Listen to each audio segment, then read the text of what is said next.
আসসালামু আলাইকুম। আজকে আমি আপনাদের দেখাবো ছাদ বাগানে কি করে খুব সহজভাবে বালতির মধ্যে শাকসবজির খোসা দিয়ে একদম প্রাকৃতিক জৈব সার তৈরি করেছি। এই জৈব সার গাছের জন্য অনেক উপকার, আপনারা যারা জানেন তারা অবশ্য বুঝবেন। শুধু ছাদ বাগানের জন্যই যে জৈব সার তৈরি করতে হবে তার কোনো মানে নেই। আপনি চাইলে নিচে বাসার আশেপাশেও বালতির মধ্যে সবজি গাছ, ফল ফুলের গাছ লাগিয়ে সেই গাছের জন্য এভাবে শক্তিশালী জৈব সার তৈরি করতে পারেন। শখের বশে সবাই ছাদ বাগানে শাকসবজি চাষ করে, ফল ফুলের গাছ লাগায়, যেমন আমি অনেকদিন থেকে এগুলো করি শুধু শখের বশে। এই যে এখানে দেখতে পাচ্ছেন মোট 5টা বালতি রাখা আছে। এই বালতিগুলোর ভিতরে এমন সার আছে যেটা গাছের জন্য খুবই শক্তিশালী, আর এগুলো একদমই ন্যাচারাল ভাবে তৈরি করা। এই মুহূর্তে আপনারা ভিডিওতে যেই 5টা বালতি দেখছেন, এই বালতিগুলোই ছিল আমার জৈব সার তৈরির স্টেশন। শাক সবজির খোসা আর মাটি দিয়ে বালতির মধ্যে লেয়ার করে সাজিয়ে মাটি চাপা দিয়ে রেখেছিলাম, আর মাঝে মধ্যে হালকা করে পানি দিতাম যাতে করে এগুলো দ্রুত পচে জৈব সার তৈরি হয়। আর আজ সেগুলো পুরোপুরি পচে জৈব সার হিসেবে ব্যবহার করার জন্য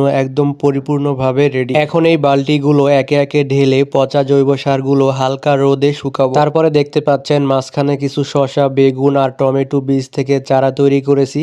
এগুলো মাশাআল্লাহ ধীরে ধীরে বড় হচ্ছে। বালতি থেকে জৈব সারগুলো ঢেলে আবার নতুন করে বালতিতে ভরবো। তারপরে এই কিউট চারাগুলো বালতিতে একটা একটা করে লাগিয়ে দেবো ইনশাআল্লাহ। ছাদ বাগান শুধু চাষের জন্য নয়, এটা একটা শান্তির জায়গা, প্রকৃতির সাথে একটু সময় কাটানোর জায়গা। এখান থেকে একটা বালতি নিয়ে ঢালতেছি, দেখতেই পাচ্ছেন ভেতরের মাটিগুলো একদম কালো হয়ে গেছে, কারণ সবকিছু ভালোভাবে পচে গেছে এবং চাপা ধরে গেছে। এই জন্য আমি একটা লাঠি দিয়ে আস্তে আস্তে চারিদিকে ছড়িয়ে দিচ্ছি, এগুলো হালকা রোদে শুকাবো বলে। রোদে কিছুক্ষণ শুকানোর পরে আবার বালতির মধ্যে ভরবো যাতে জৈব সারটা আরো ভালো করে তৈরি হয়। জৈব সার গাছের জন্য অনেক উপকার, এজন্য অনেক দিন ধরে অপেক্ষা করতেছি আর অনেক শ্রমও দিয়েছি এই জৈব সারের জন্য। এখন আরেকটা বালতি ঢালতেছি।